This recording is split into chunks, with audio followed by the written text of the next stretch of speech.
오늘 우리에게 주신 하나님의 말씀은 열왕기하 6장 14절에서 19절 말씀입니다. 왕이 이에 말과 병거와 많은 군사를 보내매 그들이 밤에 가서 그 성읍을 에워쌌더라. 하나님의 사람의 사환이 일찍이 일어나서 나가보니 군사와 말과 병거가 성읍을 에워쌌는지라. 그의 사환이 엘리사에게 말하되 아 내 주여 우리가 어찌하리이까 하니 대답하되 두려워하지 말라. 우리와 함께한 자가 그들과 함께한 자보다 많으니라 하고 기도하여 이르되 여호와여 원하건대 그의 눈을 열어서 보게 하옵소서 하니 여호와께서 그 청년의 눈을 여심해 그가 보니 불말과 불병거가 산에 가득하여 엘리사를 둘렀더라. 아람 사람이 엘리사에게 내려오매 엘리사가 여호와께 기도하여 이르되 원하건대 저 무리의 눈을 어둡게 하옵소서 하매 엘리사의 말대로 그들의 눈을 어둡게 하신지라.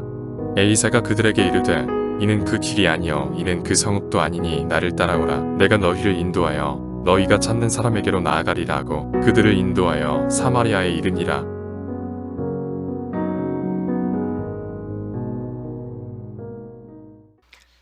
사랑하는 우리 성만 가족 여러분, 북이스라엘이라는 나라는 정말 조그만 나라입니다. 우리가 알고 있는 이스라엘이라는 나라 자체가 우리나라의 강원도만한 영토를 가진 정말 작은 나라입니다. 그러니까 늘 주변의 국가들로부터 무시를 당하고 조롱을 당하고 공격을 당하고 많은 것을 빼앗기면서 살아왔습니다. 그 중에 이 북이스라엘을 괴롭혔던 국가들 중에 오늘 성경에는 아람이라고 하는 나라가 있습니다. 현대어로는 아랍입니다. 아랍. 이 강성한 국가가 늘 북이스라엘을 침공해서 아내들을 빼앗아가고 자녀들을 빼앗아가고 1년 동안 수고하고 애써서 농사 지어놓은 거 가을 거지 할 때쯤 와서 다 거두어가고 과수원의 과일들 잘 연걸어 있는 데 와서 다 따가버리는, 죽을 힘을 다해서 열심히 살지만 아무런 소출을 거두지 못하는 이런 삶을 북이스라엘이 살고 있었습니다. 그리고 북이스라엘은 이 아랍이라는 나라에게 굉장히 만만한 나라였습니다. 언제든지 들어가서 빼앗을 수 있는 나라. 여러분, 이 마귀 사탄이라는 놈이요, 성도도요, 만만한 성도가 있습니다. 언제 곧 들어가서 빼앗아오고 신앙을 무너뜨리고 생각을 어지럽히고 그냥 성도가 자기 놀이터예요. 어떤 교회는요 마귀의 놀이터입니다. 들어가서 그냥 한 소리 해놓으면 여기저기 싸우고 있고, 목사님과 장로님들이 싸우고 권사님과 권사님이 싸우고 주일학교 애들도 싸우고 있는, 그러니까 마귀의 놀이터가 있는 교회가 있고 마귀의 놀이터인 성도의 가정이 있어요. 북이스라엘이 이런 지경이었습니다. 언제라도 들어가서 자기들 하고 싶은 대로 다 마음대로 하는 이런 나라. 그런데 이런 나라였던 북이스라엘이 언제부턴가 이 아랍이 쳐들어갔는데 지고 왔어요. 한 번은 실수인가 보다 했어요. 두 번, 세 번 갔는데 갈 때마다 빼앗지 못하고 오히려 역공을 당하거나 자기 병사들만 죽어오는 거예요. 처음에는 한두 번 실수인 줄 알았는데 몇 번 반복되다 보니까 이 아랍의 왕이 야, 분명히 우리나라에 스파이가 있다. 특별히 이 전쟁을 책임지고 있는 이 국무회의에 스파이가 있는 것 같다. 그 스파이를 색출해라 라고 하는 엄명을 내렸습니다. 여러분, 우리가 읽었던 6장 전체는 이렇게 엄청난 스펙터클한 이야기로 가득 차 있는데 제가 한 부분만 읽은 것입니다. 그때 왕의 신하 중에 한 사람이 읍소를 하면서 그들이 왜 북이스라엘을 이전에는 마음껏 드나들었는데 지금은 하지 못하는지 이유를 설명합니다. 그것이 우리 읽지 않았습니다만 12절에 보니까 엘리사라고 하는 하나님의 사람이 엘리사라고 하는 하나님의 사람이 북이스라엘에 있기 때문입니다 라고 말하고 있어요. 여러분, 기도하는 한 사람이 있으면요 나라가 삽니다. 기도하는 가정에 한 사람이 있으면요 그 가정은 지켜집니다. 기도하는 성도가 있는 교회는요 아무리 큰 핍박과 어려움과 괴로움이 있어도요 반드시 이겨냅니다. 우리 교회가 그런 교회 맞지요? 지난 47년 동안 많은 어려움이 있었고 괴로움이 있었지만 여러분이 예배당 바닥에서 울고 철야했던 우리 기도의 어머니들이 있었기 때문에 지금 우리 교회가 여러분 쇠락하지 아니하고 더욱 강성하여지고 더 힘이 있어지는 줄로 믿습니다. 한 사람입니다. 자, 그런데 이 아랍의 왕이 듣고 보니 누구만 제거하면 돼요? 한 사람, 기도하는 한 사람만 제거하면 돼요. 그래서 이 기도하는 한 사람을 제거하기 위해서 자신의 가장 용맹하고 가장 탁월한 네이비실 UDT 같은 특공 부대를 이 엘리사를 체포하는 작전에 투입시켰습니다. 그리고 도단이라는 지역 이 성읍이 완전히 봉쇄가 되었고 아랍의 군대가 진을 치고 있습니다. 엘리사의 종이었고 엘리사의 사원이었던 청년이 오늘 성경에 보니까 일찍 일어났다 되어 있습니다. 15절입니다. 일찍 일어났다. 여러분, 이 청년은 어떤 사람이냐면 일찍 일어나는 사람이에요. 성실한 사람, 진실한 사람, 열심히 사는 사람을 상징해요. 이 사람은 엘리사 곁에서 엘리사를 돕는 사람이에요. 하나님 나라의 복음 사역과 엘리사의 사역을 가장 가까이 지켜보면서 함께 동참하고 있는 사람이에요. 그런데 그리고 이 사람은 또한 상황을 정확하게 분별할 수 있는 판단력이 있는 사람이에요. 본문 여러분 15절에 보면 하나님의 사람의 사환이 종이 일찍 일어나서 그가 나가보니 군사와 말과 병거가 성읍을 에워쌌는지라. 정확한 팩트를 볼 수 있는 사람. 여러분 인생을 살아보셨으니까 어느 정도 아실 거예요. 제가 보니까요, 사람은 세 종류 같아요. 첫 번째 종류는요, 아무것도 모르는 사람. 진짜 아무것도 모르고 세상을 사는 사람이 있어요. 두 번째는요, 정확하게 보는데 문제를 해결 못하는 사람이 있어요. 말 그대로 상황도 알고 내용도 알고 지금 우리가 어떤 공경이 있는지도 아는데 헤쳐나가지 못하는 사람. 그리고 세 번째는 상황을 정확히 파악하면서 어렵고 괴롭지만 헤쳐나가는 사람이 있어요. 자, 여러분, 이 세 종류의 사람 중에 이 지금 엘리사의 종은 두 번째 부류의 사람이에요. 정확하게 상황을 판단하고 있어요. 아무것도 모르고 사는 게 아니에요. 정확하게 적의 규모, 그들의 군사적인 능력, 그리고 우리가 대처했을 때 어떤 상황이 발생할지를 예측하는 사람이죠. 팩트체크가 가능한 사람이에요. 자, 이렇게 성실하고 상황을 판단할 수 있는 능력을 가진 사람인데 이 사람에게 없는 단 한 가지가 있어요. 그것이 무엇이냐? 바로 기도의 사람 곁에서 기도를 배우지 못했다라는 점이에요. 제가 어떤 교회를 비하하는 건 아니고 우리나라에서 가장 유명하고 훌륭한 어떤 교회가 있었고 훌륭한 목회자가 계셨습니다. 그 목사님의 그 교회에는 부목사님이 한 150분 정도 계시는데 그 교회에서 7년 정도 사역을 하면 그 교회에서는 목사님들이 개척할 수 있도록 도와드립니다. 많은 재정도 투여해주고 약 3년 동안 자기 교회에서 받았던 사례비도 그대로 드립니다. 그런데 그 교회 출신 교회에서 지원을 받고 또 이렇게 해가지고 도움을 받아서 교회를 개척한 목사님들이 번번이 목회에 실패하는 것을 제가 서울에 있으면서 많이 보았습니다. 왜 그럴까요? 이유는 간단합니다. 여러분, 부목사님들이 그 교회를 이끌어나가고 있는 담임 목사님의 영성을 곁에서 가까이 보고 자주 마주하고 함께 밥도 먹었지만 문제는 그분들의 영성을 배우지를 못한 것입니다. 껍데기는 똑같이 써요. 주차장도 같이 쓰고 교회 식당도 같이 쓰고 교육자실도 같이 쓰지만 궁극적인 차이 한 가지가 있습니다. 바로 영성입니다. 여러분, 엘리사 곁에서 함께 생활했던 이 젊은 청년은 엘리사를 돕는 사람이지만 그가 하지 못하는 것 한 가지, 바로 기도를 배우지 못한 것입니다. 그래서 그는 팩트체크까지는 가능하지만 이 문제를 넘어설 수 있는 대안이 없습니다. 그런데 여러분, 여러분, 오늘 본문에 보면 15절에 내 주여 어떻게 하면 좋겠습니까? 라고 이 청년이 탄식할 때 엘리사가 그 이야기를 듣고 뭘 합니까? 엘리사가 그 청년에게 오늘 16절에 보면 두려워하지 말라, 우리와 함께한 자가 저 군사들보다 많다, 이런 이야기를 해줘요. 자, 여러분, 두 사람이 극단적이지 않죠. 같이 생활하고 같은 리듬의 동체고 같이 생활하고 있는데 어떤 사람은 어떻게 하면 좋아요? 라고 떠는 사람이 있고 어떤 사람은 괜찮다라고 말하는 사람이 있어요. 차이는 한 가지입니다.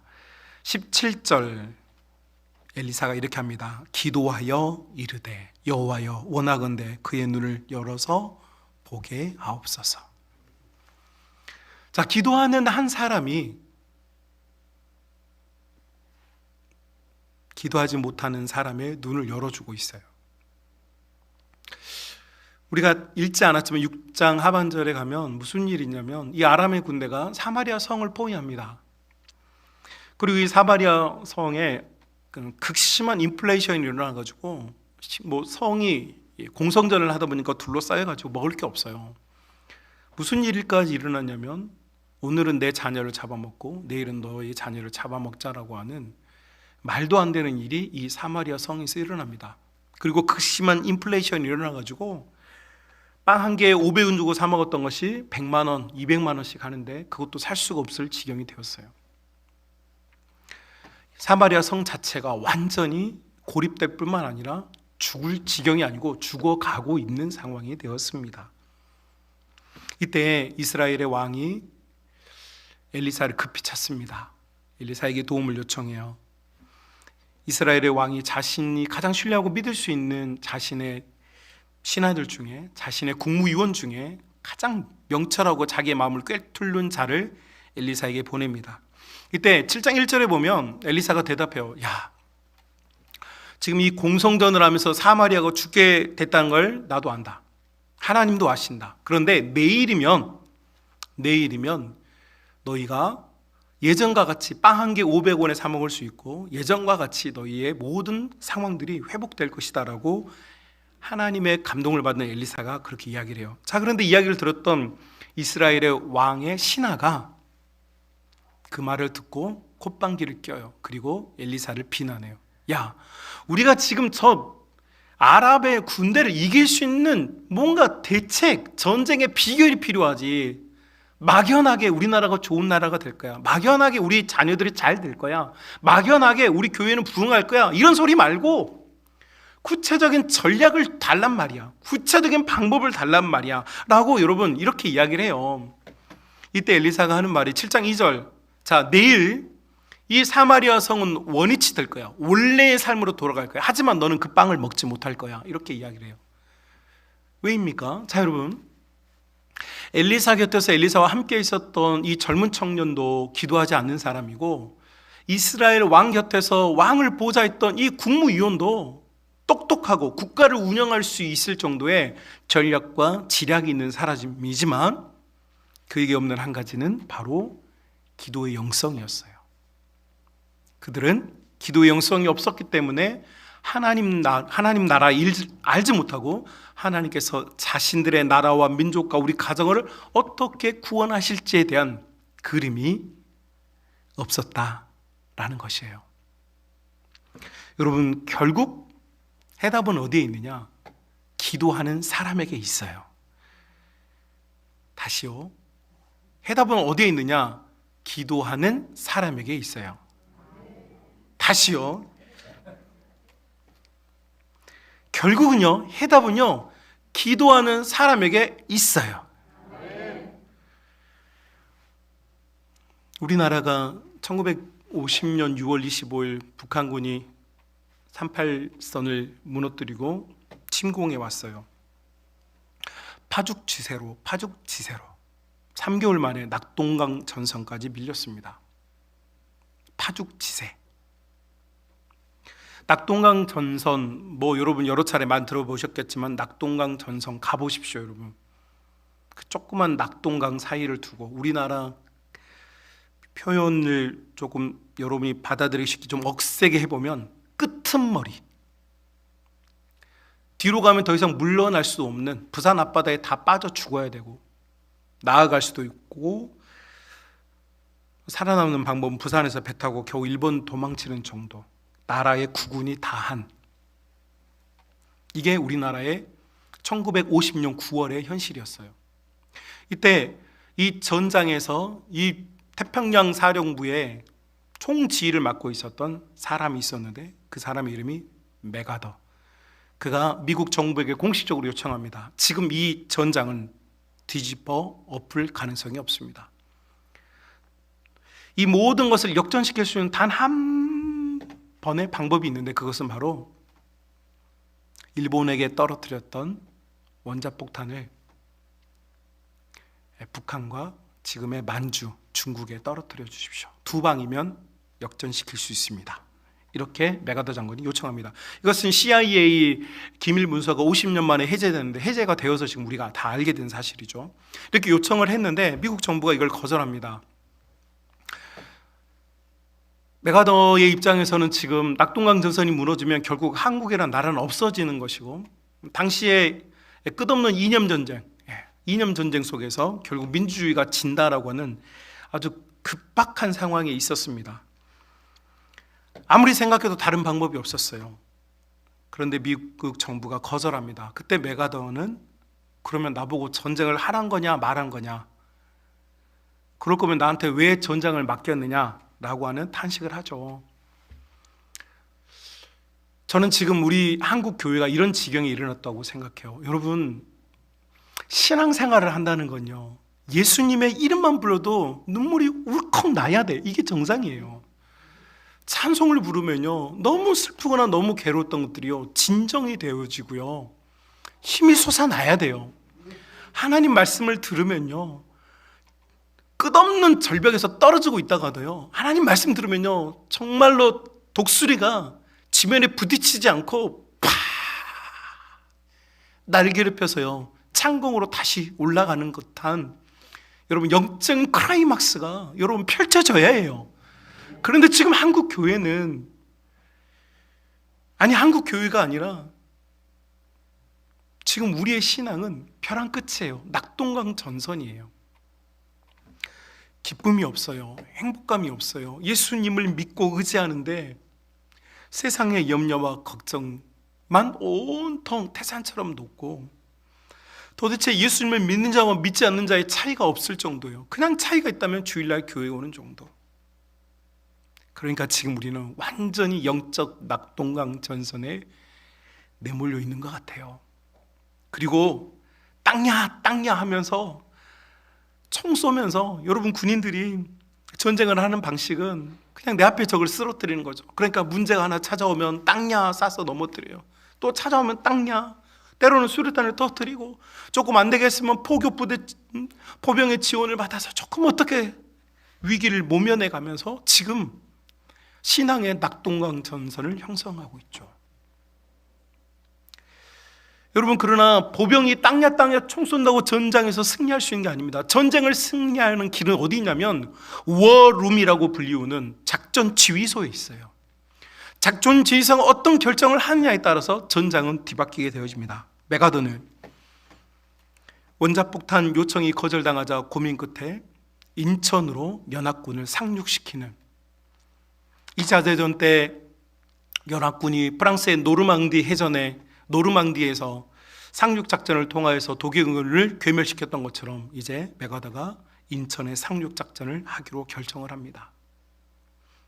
그리고 그 결정이 옳은 결정이었고, 지금 우리가 이렇게 예배를 드릴 수 있고 풍성한 먹거리와 풍성한 즐길거리와 풍성한 것 속에 살 수 있는 길은 바로 작전 지휘소였던 맥아더의 아이디어에서 나온 것이었습니다.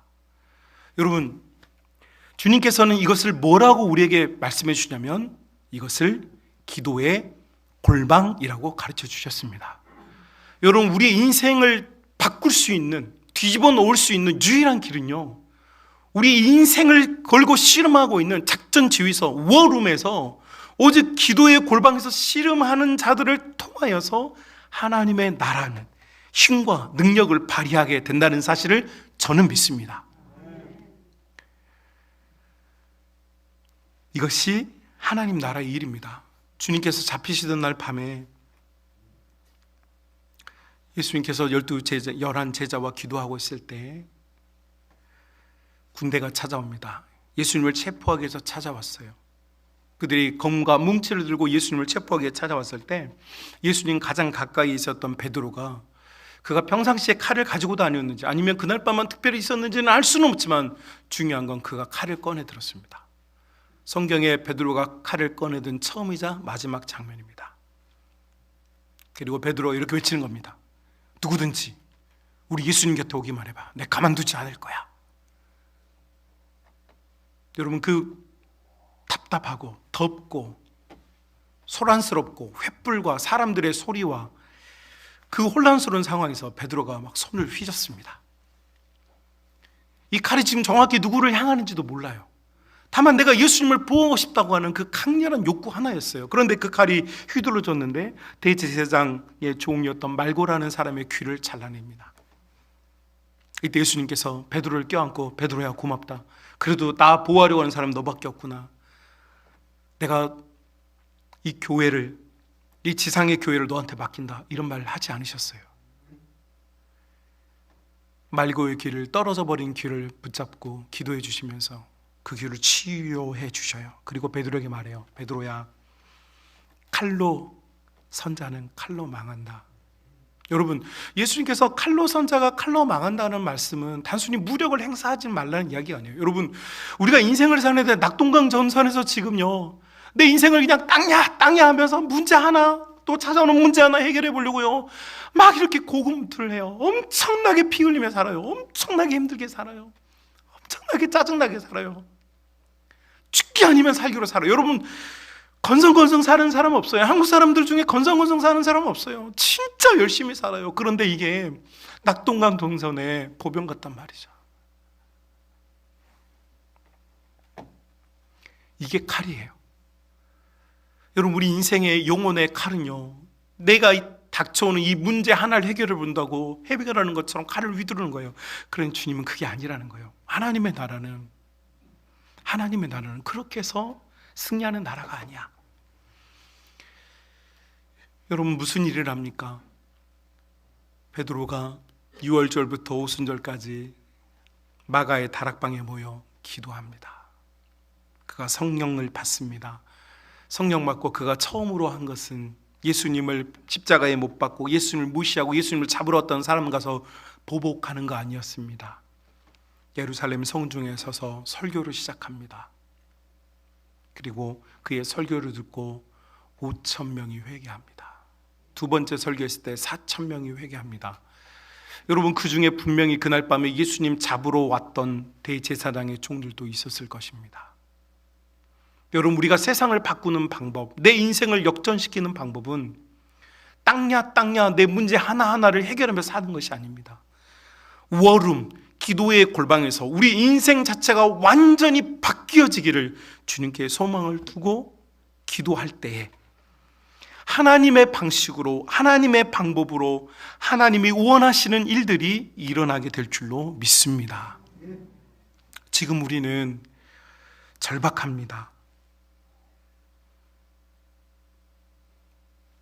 지금 우리는 엘리사의 곁에 머물고 있지만 엘리사의 기도를 배우지 못한 것처럼, 여러분, 세상이 더 깜깜하면 더 깜깜할수록 빛은 더 극명하게 멀리서 관찰됩니다. 저희 압천동에 숲교실 있죠. 꿈의 농장에 숲교실이 있는데, 숲교실이 여러분 산 중턱 즈음에 있습니다. 밤에 거기에 불을 켜놓고 외등 하나 켜놓고 제가 압천동 그 지역을 이렇게 땅밟기 하면서 쭉 걸어오면 거기 2.2km거든요. 한 바퀴 돌면 2.2km 돌면 가까이 있을 때는 잘 몰라요. 그런데 멀리 우리 숲놀이터에 있는 그 불빛으로부터 점점 멀어져 저 가장 멀리 갔을 때요, 그때마다 느낍니다. 아주 어두컴컴한 산 속에 그 작은 빛 하나가 얼마나 극명하게 보이는지. 저는 지금이 그런 시대라고 생각합니다. 여러분, 모두가 지금 낙동강 전선에 머물고 있어요. 죽기 아니면 살기로 싸우고 있지만, 여러분, 죽기 아니면 살기로 싸웠다고 해서 우리가 승리할 수 있는 게 아닙니다. 지금 우리는 어디로 가야 되느냐? 기도의 작전실, 전장을 지배할 수 있는, 우리의 전장을 바꿀 수 있는 기도의 여러분 작전실에 들어가서 기도의 골방에서 우리 주님께 우리가 처한 상황과 우리의 문제를 내려놓고 기도할 때에 이 어두운 삶 속에서, 이 피곤하고 괴로운 인생 속에서 참된 주님의 빛을 보게 될 줄로 믿습니다.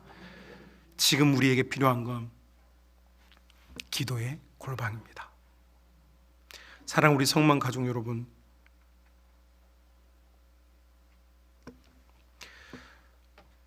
저는 어제 서울에 가르쳤던 제자 가정에 결혼식을 주례하기 위해서 갔습니다. 오후에 결혼식이 있어서 오전에 잠깐 1년 전에 결혼했던 가정을 만났습니다. 김포공항에서 1년 전에 만났던 가정을 만났는데, 이 가정이 만나서 이야기를 들어보니까 이 설교를 지금 듣고 있으니까 듣고 있을 거예요 아마. 서로에게 문제점을 자꾸 찾는 거예요. 극단적인 예가, 저를 만나기 직전에 아이를 낳았는데 결혼하자마자 허무님은 베이비 해가지고 아이를 낳았어요. 아이 낳은 지 이제 겨우 아직 한 달이 채 안 됐어요. 근데 여기 오기 전에 무슨 일이 있었냐니까 이 아이를 낳은 이 아이가 피자가 먹고 싶어서 피자를 시켰는데 남편이 먹어보니까 피자가 맛이 없어. 그러니까 하는 말이, 이 피자 어디서 시켰어? 이렇게 말한 거예요. 근데 그때부터 이 아내가 울기 시작하는 거예요. 이 아내는 지금 산후 우울증을 겪고 있어요. 여러분, 애 낳고 피자 먹고 싶은 사람 있어요? 근데 이 친구는 지금 이 피자를 먹는다는 것이 뭐냐면 음식을 먹는 게 아니고 그 남편의 사랑이 먹고 싶은 거죠. 남편이 안아주면서 그 연애할 때 자주 이렇게 먹으면서 서로 친밀했던 그 사랑을, 그걸 먹고 싶은데 이 속도 모르는 남편님께서, 제가 일부에서는 놈이라고 그랬습니다만 방송이 나가고 있으니까, 이 남편분께서 그것도 모르고 자기 입맛에 피자가 맛이 없다고 부인을 타박하니, 그렇지 않아도 아이 낳고 우울증이 있는 이 부인의 입장에서는 눈물이 나오는 거죠. 그런데 저를 만나서 하는 이야기가 그 단점들, 서로 이야기하는데, 여러분 그 단점을 듣고 서로 이야기하는 사람들을 보십시오. 지금 꼭 낙동강 전선에 있는 교회들 같아요. 성도들 같아요. 여러분, 두 사람이 육체적으로 사회적으로 혼인신고를 하고 결혼식 올렸다고 부부입니까? 아닙니다. 두 사람이 한 사람이 되는 건요, 두 손을 맞잡고 기도하기 시작할 때 부부가 된 것입니다. 그 전까지는요, 여러분 사람의 허물이 보입니다. 연애할 때 잘 해줬던 젠틀한 모습, 여러분 그런 거 아무것도 아니에요. 진정한 부부는요, 괴로움에 손을 잡고 같이 기도하기 시작할 때 진짜 거기서부터 부부애가 생기는 거예요. 그런데 여러분, 그런 아름답고 복된 부부애를 하겠다고 작정하고 결혼을 시작했는데 피자 하나 때문에 눈물바다가 만들어져요. 낙동강 전선인 거예요. 기도하지 않는 가정은요, 항상 작은 문제 하나하나 때문에 괴로워요. 항상 그것 때문에 다투어요. 그것 때문에 힘들어요. 그러나 여러분, 기도하는 남편들은요, 미안해 여보, 맛있다, 이거 맛있다 여보, 야 우리 여보 이거 옛날에 참 좋아했는데 그지? 야 이거 먹고 힘내 여보, 내가 청소 내가 할게. 하지 마세요 여보, 내가 그냥 할게. 하지 마세요. 안 할게. 순종하는 거예요. 남자들 얼굴이 굳어져요. 하라면 하고, 아니요 하지 말라고 그래도요, 한다고. 설거지 내가 해볼게. 여보 하지 마세요. 알았어, 순종할게. 시킬 거 있으면 빨리 말해. 여러분, 부인이 진짜 듣고 싶은 대답이 뭐겠어요?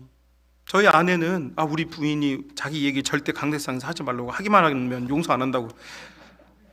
근데 저희 아내가 그 연애할 때 좋아했던 과자 이름이 빈츠라는 과자예요. 근데 그 과자가요, 다른 과자 500원일 때 그 과자는 2,500원이었어요. 비싼 과자예요. 빈츠라는 젊은 가정을 알 거예요. 그 과자에 초콜릿 입혀져 있는. 그 초콜릿 좋아해가지고 빈츠. 연애할 때 돈도 없는데 우리 와이프가 좋아하는 과자 뭐? 빈츠. 근데 제가 이제 결혼하고 이제 지금 몇 년 이거 알아야 되는데 지금 네, 이제 20년 다 된 것 같아요. 지금 제가 마켓 가면요 일부러 빈츠를 사옵니다. 일부러. 왠지 아세요? 제가 다이아몬드 반지는 못 해줘도요 그 연애할 때 내가 진짜 그 어렵고 힘들었거든요. 돈이 없었어요. 그런데 그 빈츠 먹겠다는 우리 와이프를 보면서 근데 그 마음이 다시 지금은 별로 안 좋아요. 그런데도 그 마음인 거죠. 여러분, 내가 되돌리고 싶고 우리가 되돌리고 싶고 우리가 정말 하고 싶은 건 다른 게 아니잖아요. 그죠? 우리 진짜 되돌리고 싶은 거 우리 주님을 뜨겁게 사랑하는 거잖아요. 그죠? 우리 진짜 되돌리고 싶은 거 내 영혼에 깊이 있는 주님과의 교제잖아요. 정말 돌아가고 싶은 시절이 있다면 그것은 정말 주님을 위해 살고 주님을 부르고 주님 앞에 살았던 시간 아닙니까? 여러분, 우리가 그것을 추억하는 이유는 뭡니까? 지금 우리가 낙동강 정선에 있기 때문이에요. 우리 돌이킬 수 있습니다. 여러분, 우리가 다시 기도의 골방에 들어가고 꼭 굳이 교회 예배당에 오지 않아도 좋아요. 여러분 있는 그곳에서 다시 기도를 시작하십시오. 여러분, 그 기도의 내용이 어떤 것이든 상관없어요. 넌 왜 그런 기도하니? 너 왜 이렇게 못났니? 너 왜 그러니? 주님은 그러지 않으세요. 우리가 주님의 이름을 부르는 그 시간을 주님은 가장 기뻐하세요. 우리가 주님을 찾는 그 시간을 주님은 너무 원하세요. 지금 우리가 이 낙동강 정산에서 문제 하나 해결해 보았다고 땅야 사는 인생은요 너무 비참해요. 아니에요. 여러분, 우리의 가정, 우리의 교회, 우리의 삶의 완전한 반전을 이루는 것은요 결국 기도의 골방입니다. 여러분, 다시 시작합시다. 여러분, 기도가 잘 되지 않더라도요 다시 무릎을 꿇고 다시 주님 앞에, 주님, 그때로 다시 돌아가게 하옵소서. 여러분, 지금 우리가 이렇게 살고 있잖아요. 여러분, 여기 우리 교인들 중에 불행하고 막 너무 어렵게 사는 성도 없어요. 왜 그렇습니까? 여러분이 예전에 많이 울었기 때문이에요. 여러분이 예전에 많이 기도했기 때문이에요. 그런데 여러분이 지금 울고 지금 기도하지 않으면 여러분의 자녀들은요 불행의 시대를 살게 될 거예요. 그러면 안 되잖아요. 여러분이 기도를 통해서 기도의 골방에서 여러분의 인생을 역전시켰던 것처럼 우리의 자녀들이, 우리의 후손들이, 여러분, 우리 교회가 기도의 골방에서 다시 주님의 역사를 만들어내고 주님과 함께 가는 기적을 경험하는 기도의 공동체, 생명의 공동체가 되어야 할 줄로 믿습니다.